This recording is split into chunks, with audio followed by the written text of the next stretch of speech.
Good morning, everybody. It's day 5 of the Wilderness Living Challenge, season number 6. If you've been following along, you know exactly what's happening. We're trying to live off wild food in a homesteading edition of the Wilderness Living Challenge. So we're catching and cooking everything that we can find in and around the cabin. In and around, we haven't caught anything in the cabin, but you never know, we might catch a mouse one day and eat it. Just catching up on breakfast here. Got some leftover rice and trout from yesterday, topped up with some maple syrup and some adobo spice. Jeremy's chomping on a goose leg, and I'm all camoed out. Jeremy's about to get camoed out. We're gonna split up this morning. Jeremy's gonna go to a spot for deer and turkey, and so am I. Just different places. Yeah. So let's see if our luck changes on the deer front. We're hoping for something big. We can stop chasing these little things around. It's pretty fun chasing the little things around, but a deer would be good. Yeah, then I'll change the pace up. Yeah. It'll take us a longer time to eat the entire deer. So I'll meet you guys out in the tree stand and we'll watch the woods wake up.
Well, it's been a pretty nice morning, but nothing seen. I had a grouse come right below me on the stump down here, and he was drumming, and when it looked real quick, he saw me. But that was it. Squirrels, crows, no turkeys, no deer. So head back to the cabin, and we'll process up that raccoon that was unfortunately too close to the cabin. And I was too ready for it. So I'll see you back over there. We'll find out how Jeremy's hunt went this morning. He hunted the squirrel stand, and he might have caught some deer coming off the field.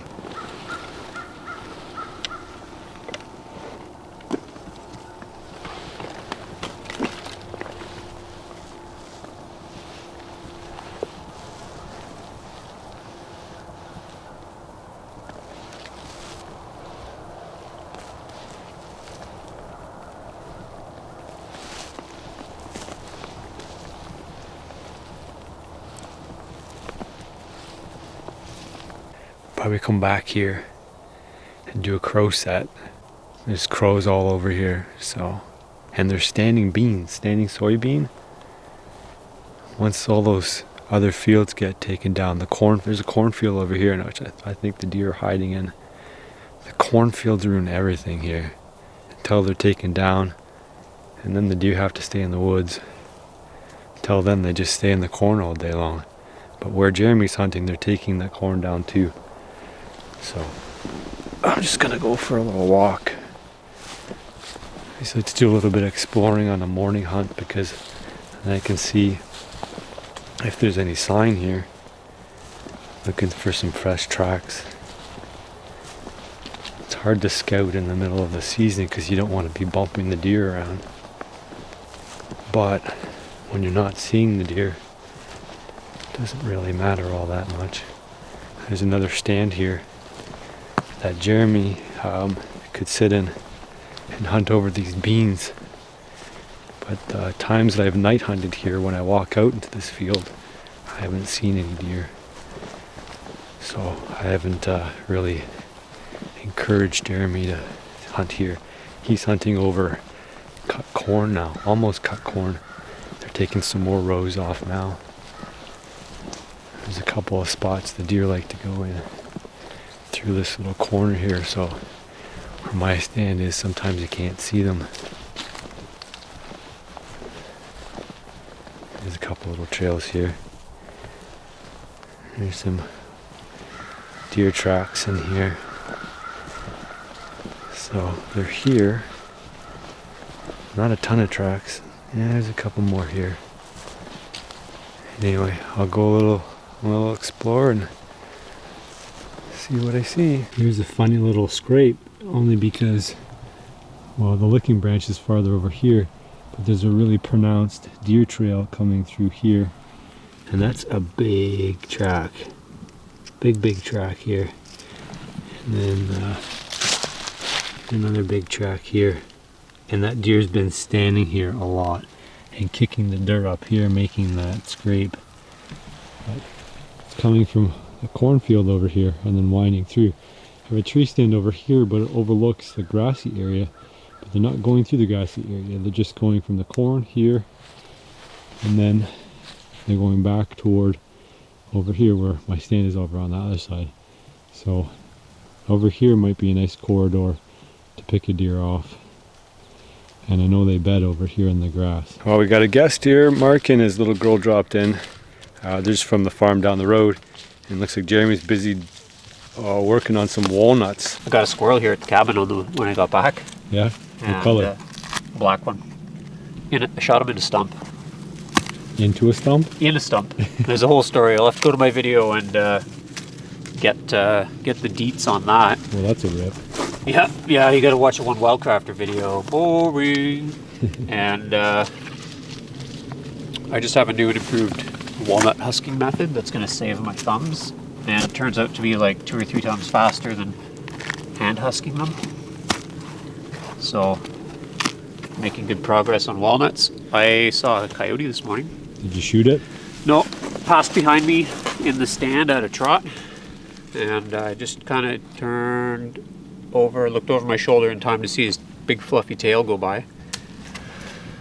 And I heard a bunch of turkeys. There was a gobbler gobbling and a bunch of hens answering. And I tried to call those guys in with my very best turkey impression. But no dice. And then I went and had a look for that arrow that I lost yesterday. No luck there. Saw a black squirrel, but he disappeared up a tree pretty good. Put on the invisibility cloak. And I think that's pretty much been my morning. So we've got a bunch of raccoon traps which have not been producing. They're producing just as well as all our deer stands are. So I'm thinking the raccoons and the deer are hanging out in the same place. So I put together a little treat for them. There's leftover bits of apple, bone bits, the fish fillet parts, the rib cage that we took out from yesterday. That's all good stuff. But it's amazing how much food we've managed to put out here and not have any interest from anything.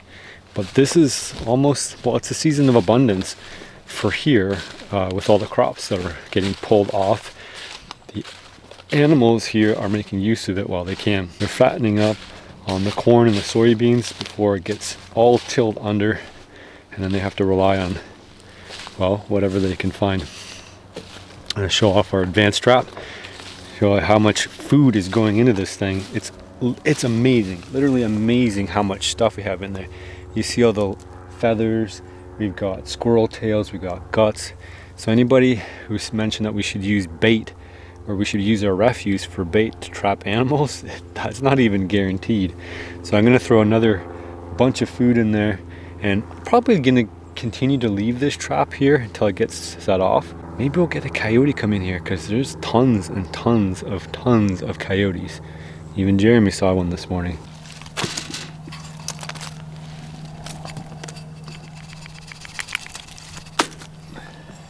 I'm going to take a quick peek to find out if there's even any animals coming through here, if they're all just on the fields. This will give us a good sense of whether or not the trap is just putting off the animals or whether they're just not here at all. So we're going to go to camera playback. We have 93 triggers. Here's a nighttime one. That could prove interesting. Little mouse going inside the trap. Of course you can't trigger it because it's doesn't have a foot pan. It's triggered by those little wires. Well, at least somebody's getting fat off of us. Yeah, little mouse every time. 93 triggers of a mouse. There you go. I just did the 2 of them, but I forgot to take the crop out of this one, so I'm gonna crop it. Crop it. It's like a never-ending job. Yep. Are you glad we didn't get more goose yet? Nope. I would be happy with more geese. Yeah. Yeah, I would have just taken a break from one of the deer hunts and done more plucking. How many geese you got left? 2, 3. Yeah. 3.5. Yeah. Yeah. Got a little bit more work ahead of me. You need a spouse. Yeah. A local spouse. Yeah. Help you pluck your geese. Well, if I don't get them done before I go, Delphine will help me with them when I get back. I'll eat one every week before the end of the year. Clock's ticking on the big wild deer. Yeah, there's 8 weeks, 7 weeks of birds there. A little bit dirty at this end, but We're just gonna get on cleaning that raccoon. It's got a kind of a dirty butthole. So I asked Jeremy what he wanted to do, and he said he's right on it. So Jeremy's gonna clean around the butthole, and then we're gonna string her up, and we're gonna turn this raccoon into burger. If you didn't see how we got the raccoon, you gotta go back to the last video, and I'll show you exactly how. It's kind of an interesting story because it completely took me by surprise. Jeremy wasn't around, so we're gonna make the most of it. Let's grind her up, turn her into some food. these things happen. Wrong place, wrong time. So we just ringing around and trying to free it up so that we can tie it off. Yep. Without getting any of the poop on the meat. Yep. That's the plan. And just trying to remove all the fur that has any poop or anything on it. Has to be done pretty carefully. And you ask for a piece of rope. Yeah, just to tie it off after. And then we'll be able to pull it through. Pretty good. Yep.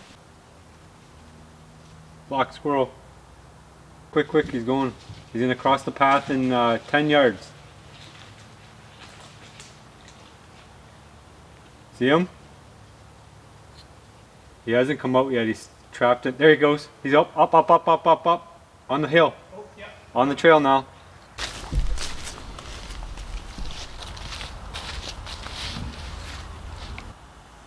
That didn't take very long. Camera off, camera on. Boom, done. How's that look? Delicious?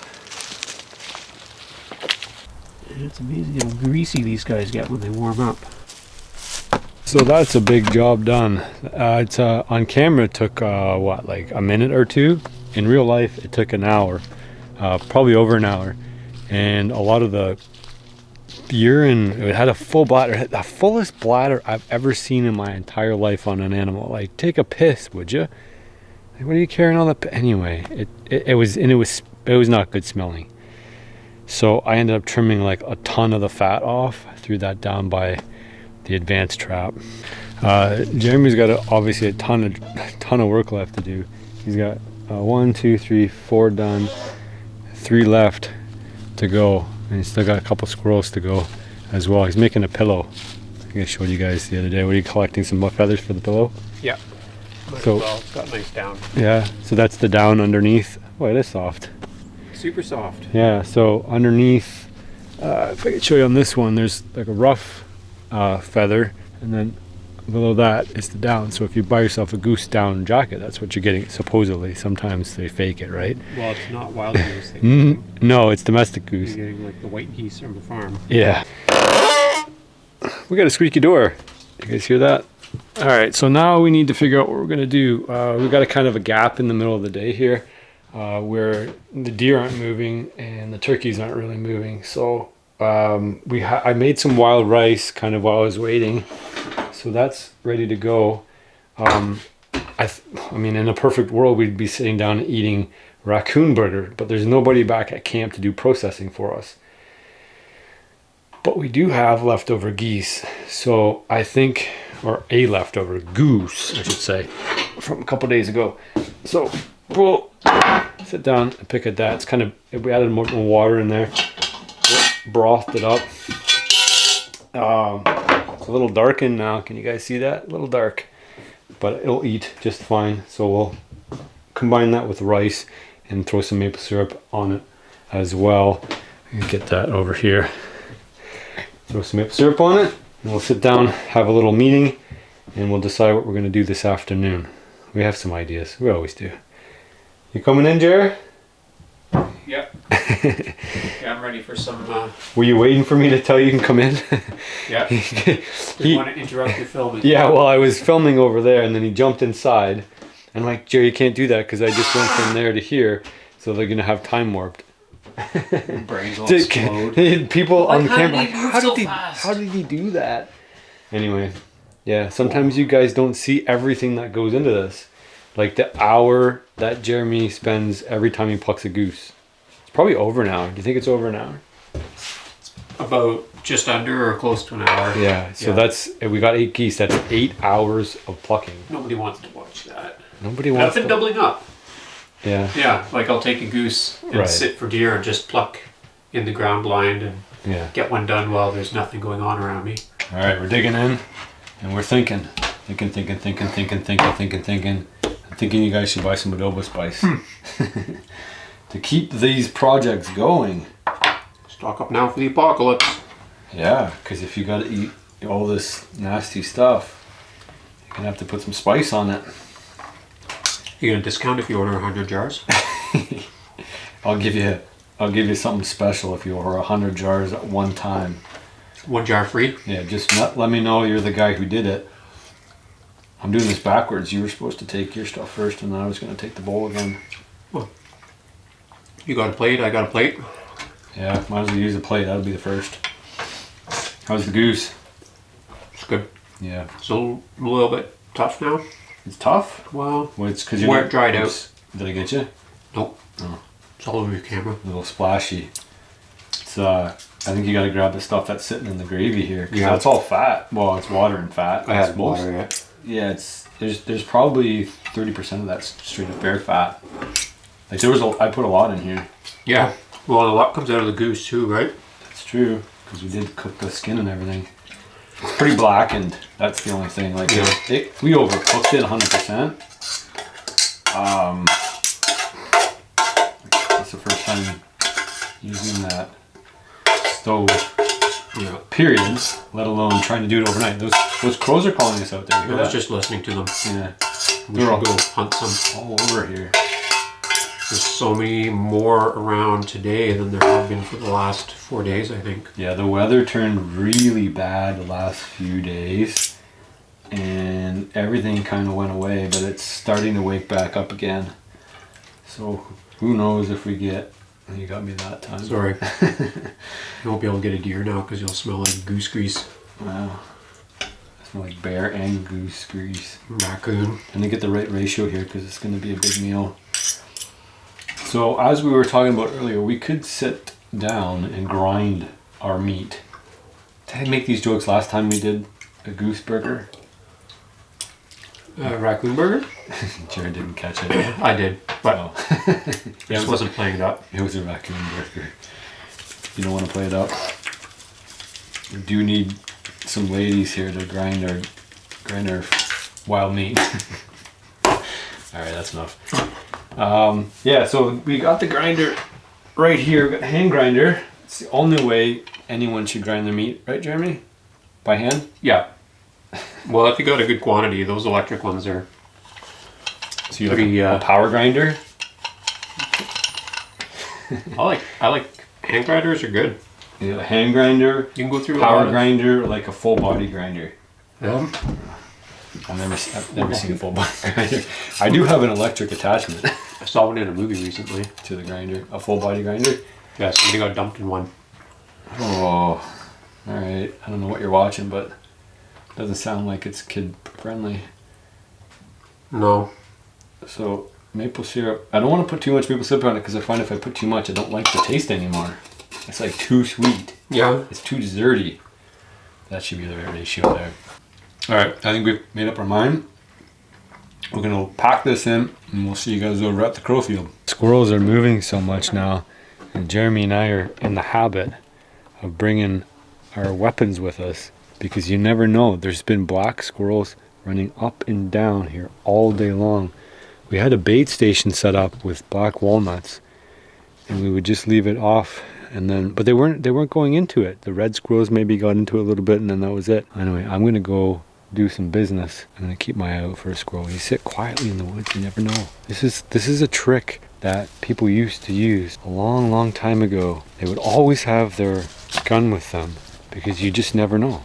And collecting food was something that you did while you were busy doing something else. Well, I feel a whole lot lighter, but no squirrel. We can't send Jeremy home without getting a crow. Yep. So we're set. We're almost set. No, we're not set yet. I'm waiting this crow out in the tree. Not talking to us, thankfully. But last time I set up, there was crows and they were kind of watching me do it, and then they never came in. Mm-hmm. I don't know if they're that smart, but I'm not gonna let them see me here. So we're gonna get set up. We'll throw the decoys out there. It's the same place I did that crow catch and cook. Exact same place. Same setup. So if they're smart, they're gonna know there's 3 crows. I'm not gonna come in. If they're not smart, then we're gonna get one. I got our Mojo. Our Mojo has wings, which are, they're kind of magnetized. They just sit on there. They're just little cardboard pieces. Clicks on, and then it'll go 2 minutes or 2 seconds, not 2 minutes. 2 seconds on, and then it'll take a break, and then it'll go again. And then all we do is attach these to the bottom, and then we'll put this out in the field. We've also got a couple of cheapies. Well, they're not cheap actually. They're like, I don't know, man. They were expensive by the time I got them shipped from the States. I think you can get cheap ones at the dollar store, and they're just for Halloween decoration. The Mojo's on, and then get the Fox Pro. Got the collar here. So you remember what the game plan is? Yep. What's the game plan? Wait till they get close enough and then shoot one. Shoot one. If you think you have a shot, take it. Okay. That's the plan. And I get the camera on the tripod here. Do you have any extra ammo? Yeah, I got 2. Okay. Ready? So ready. Okay, don't move. Okay.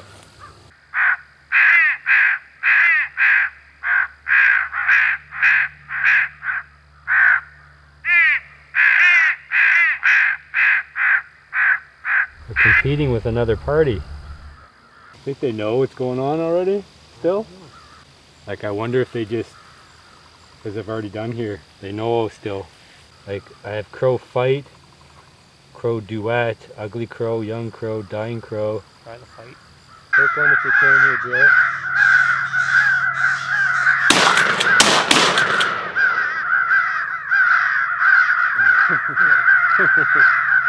As soon as I put that crow fight on, they were on it like snot. I'm gonna try another spot.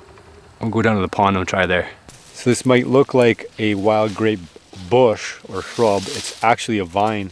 So the vine's just kind of taken over this other poor tree at the bottom and pretty much killed it. You can see these vines growing up 40 feet up a tree. It's hard to get the grapes, but the birds don't have any problems with them. So Jeremy's just gonna pick the clusters off. So they come off just like you would store or domesticated grape, except they're very much smaller and they have sometimes 2 pits in them. So Jeremy's gonna have a bunch to bring home. We'll have maybe a few for snack. This will go good with as a jelly or a juice. If you do decide to juice it, cook it all up, mix it all up, strain it, and then let it sit. and at the bottom there'll be a crystallized mess of junk. Throw that out or don't drink it because it might irritate your throat. That's a good load. Yeah. Do something with that for sure. Second set here. This is our third or fourth set we've tried for crow. Yeah. Last time was Jeremy's fault because she shot twice and missed twice. I only shot once and missed once. So we're just gonna throw them down here in the gravel pit, and we're gonna split up. So I'm gonna go. Well, someone's gonna go one side, we're gonna go the other side. So get two views, and hopefully we're gonna get two down. You're not gonna get much more than two down. Two down would be pretty good. We're set to go? Yep. Okay. Collars in the grass. It's all good. So we just gotta cover up faces and fire up the collar.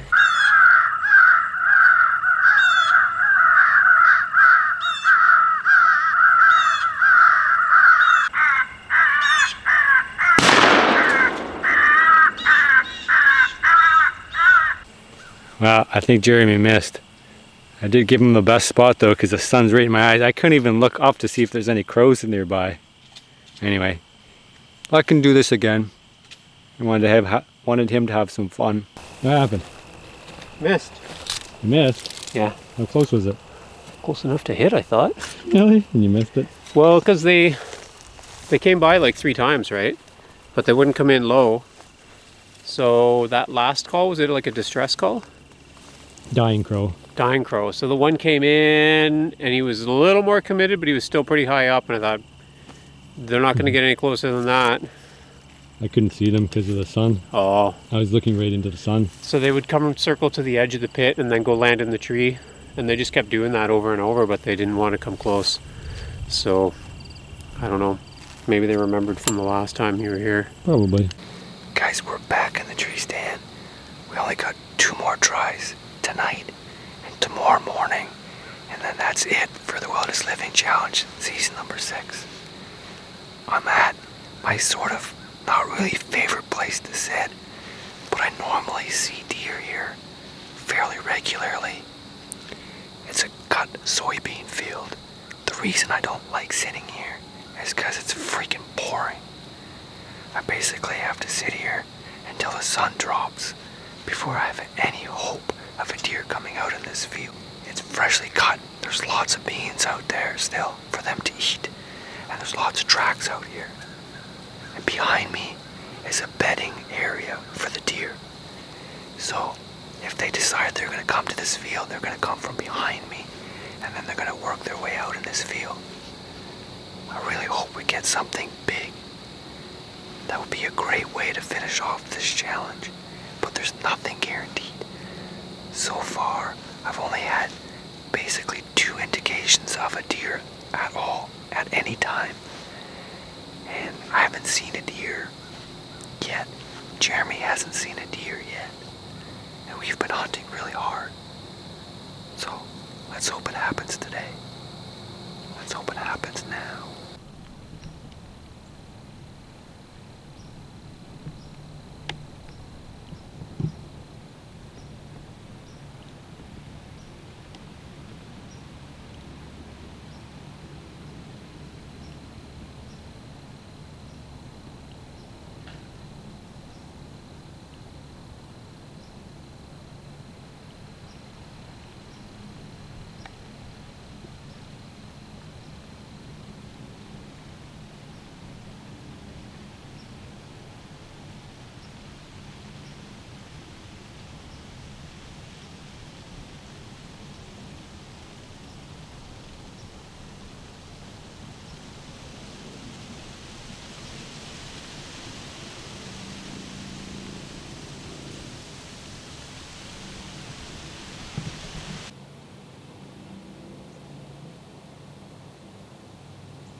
All right, guys, we're back at the cabin. Let's see what Jeremy's up to. I'm surprised I was able to get out of the tree without actually spooking any of those deer. So I might be able to hunt back there again another time. Yeah, those deer didn't want to come my way at all. There was, I think, 2 mature does and 2 fawns, 1 apiece, I think. But I couldn't really see through the brush. You probably had a better view because you were down lower than me. And they went the wrong way. I did kill multiple deer from that little spot where they came out from. There's just not any trees that are any good to put up a tree stand. But that might have to be a project for another day. I might have to go look down there and move a stand. Although now, with the soybean cut, there's not really much reason for them to go through, especially if it gets tilled and replanted. And there was a pile of crows out there. There was like 200 or 300 crows in the field. Yeah. How'd you go, Jeremy? Pretty quiet at my end. Yeah? Yeah, I got 2 squirrels. It's kind of the same situation as last time. They were at that 30-yard mark under the hemlock. Yeah. And I got them both, or 2 together. Yeah. So that was good. Yeah. And 2 black ones, and then I missed a chance at a gray one. Big fluffy-tailed one. Just excited to add it to my collection. Well, the grays have a really nice tail. They do. The blacks have a really it's shaggy. It's hit and miss. Like some of them are nice and thick, and some of them are really sparse. The gray ones are really nice. Yeah. And I meant to keep one. I tried to keep one, that one I had here. Yeah. And I tried to get the tail out, and it didn't work for me. Yeah. So anyway, I'm trying to keep the raccoon tail to add some decoration to the cabin, and maybe we'll do a whole pelt at some point. Yeah. And then start, decking this place out. Yeah. That'd be pretty sweet.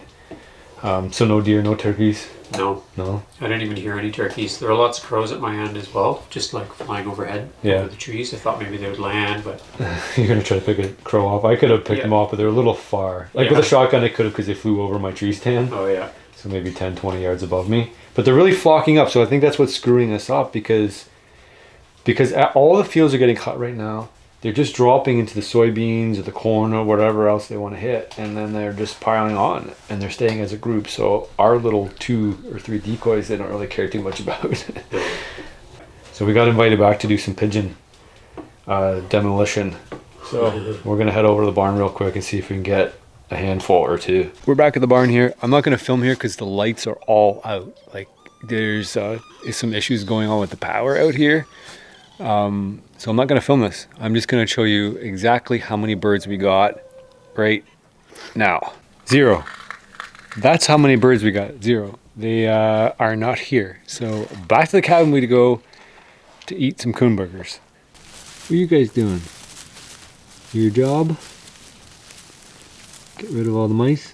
Get it! There you go. Finish it off. Finish it off. You're not being very nice to that mouse. So we got to get that coon on the go. Oh, look who's coming. Ask and you shall receive. It's the special guest. Is it fitting? Your guest. We have too many guns in here. Too many guns. We'll have to sell some. It's a special guest. It actually looks bigger now than it did before. Yeah, it grew. It grew. It didn't get ground triggage. It grew. It cooled down nicely too, which is going to help us out. Yeah, it's got super cold. Ideally, when you grind meat, it should be chilled. Like we could completely debone it and actually freeze it, and then pull it out, and then before all the ice crystals disappear, then grind it, and then you're gold, and then you refreeze it if you want. So we're going to show you how to make this raccoon into burger. Are we gonna make patties? Or are we gonna make like a ground mixed? I don't know. If I was eating buns, I would say let's make patties. Yeah. We're gonna make it like just a mix and just. Yeah, or like balls. Meatballs? Yeah. Yeah, because we need to cook it all the way through. A raccoon shouldn't be rare. It should not be pink in the middle. No, well, let's just cook it as ground meat and then mix it with some wild rice and some maple syrup. Yeah, because we can't. If we had, you're right. If we had buns. Yeah. Then we would. Because that's what we did before, right? We made actual burgers. Burgers, yeah, and they were good. Yeah. This one we'll have to see. Yeah, because this is Wilderness Living Challenge style. We're gonna get one person on the grinder, one person on the deboning, and we got a dish here. So we drop it into the pan here. It should be ready to go. Hopefully there's enough to have a good fill.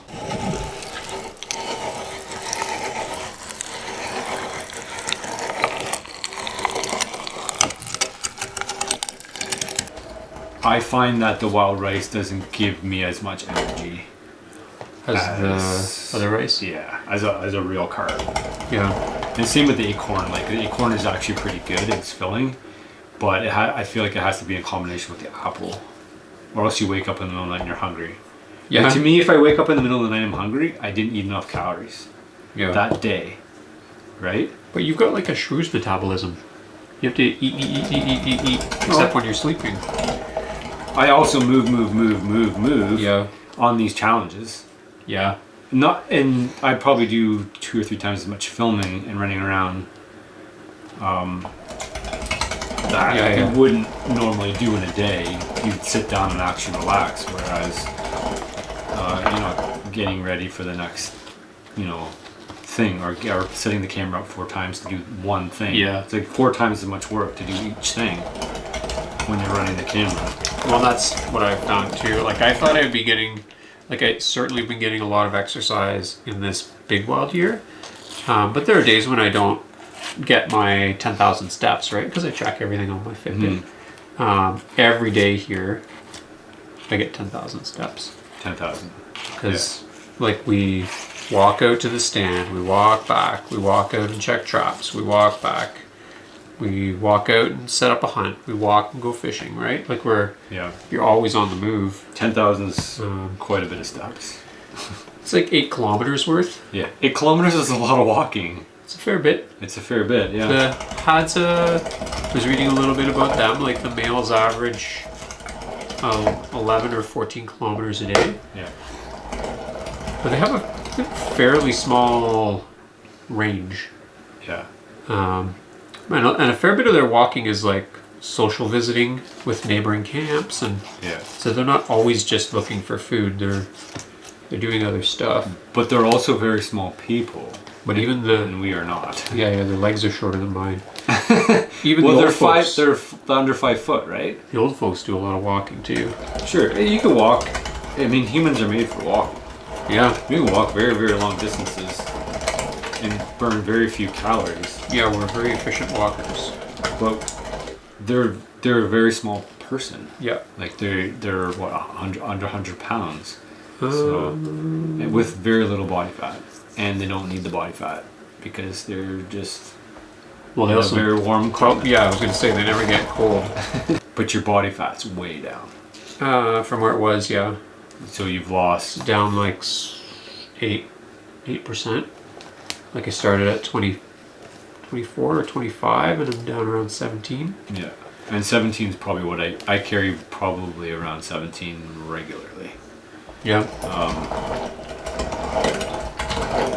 But I also eat according to my exercise. Yeah. Like I'm pretty much on point. If I do exercise or if I do a lot of work, I eat, and if I don't, I don't. Yeah. So I pretty much just match my intake to my food. Yeah, see, I'm not really good like that. I eat until I'm full, kind of no matter what. And which is bad if I've got like cake in front of me. I just eat a huge pile of cake. If I have a salad in front of me, I eat a huge pile of salad. Yeah. So to you, probably you think that I eat a lot of food all the time, but when you see me, it's because we're doing this. we're doing 8 kilometers. Yeah. I need a lot of food to do 8 kilometers, and I need food to run around.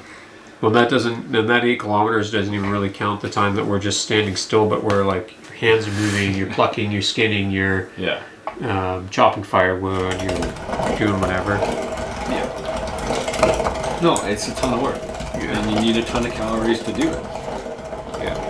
So, but like the rice and the staples we added bear fat and maple syrup. Those are all gimmies. Yeah. To combine with everything. But you need those things in order to make it. Yeah. I really believe. And you're not going to get it every season. So. No. And I think what I had read, like in my area, people were somewhat agricultural, but it wasn't reliable because we don't have a great season for it. And that's why there was a really strong hunter-gatherer culture persisted even when, like, further south, indigenous people had really transitioned to agriculture, right? Like, Yeah, well, down it's here, better climate for growing. Much is better. this a Huron area? No. No, that's It on was the south side of the completely Great Lakes? unestablished here. This is basically European colonization.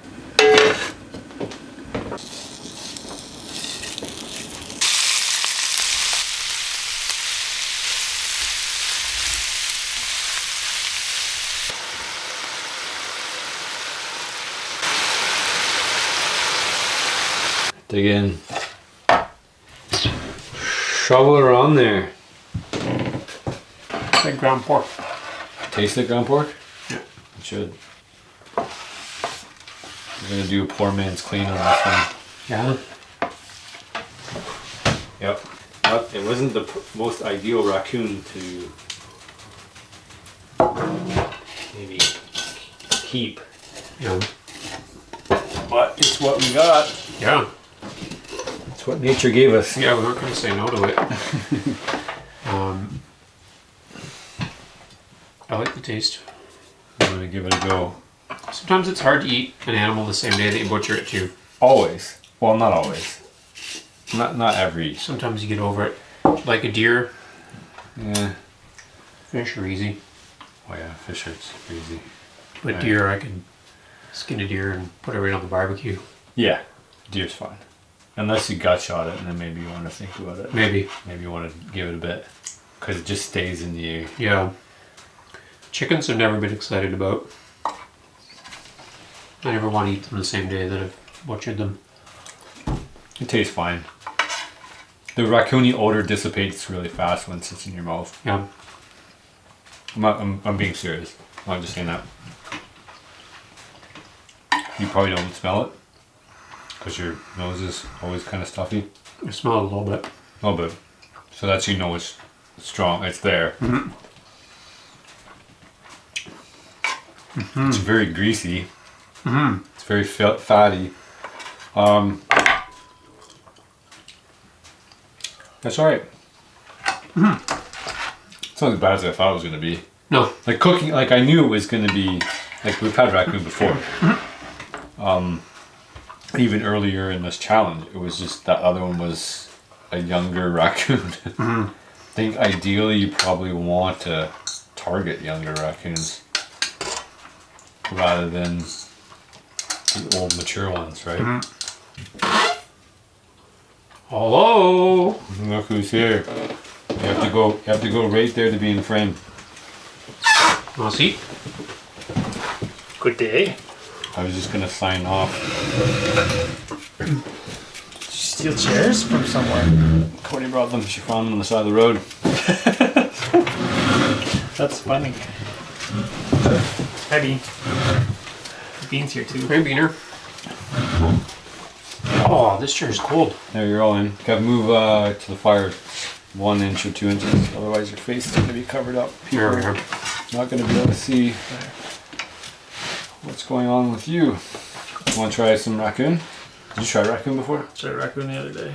Looked like it's hamburger as well. No, I ground it You out. hamburgered it? Yep. That's pretty. It looks like bacon bits.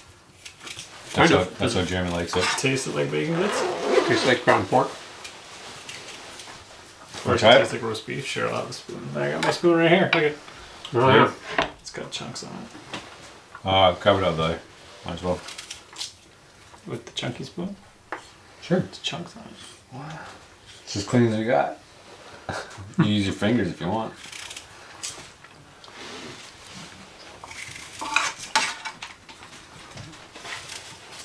Tastes like hamburger. There we go. Guess that passes the test. Yep, the unbiased. Come on, right there. You.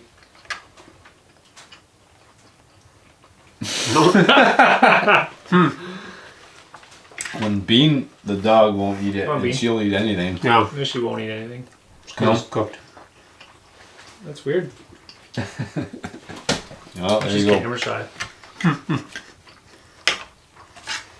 Alright, I was gonna sign off anyway. So if you watch the whole video right full stop and stuff like that. If you liked it, share it. We'll see you tomorrow. That'll be the last day, and we'll get out. Find out if we lost any weight. Yeah. No spoilers, because I don't even know. I don't know. Neither do I. Still live there. It'll be a surprise to everybody. Yep.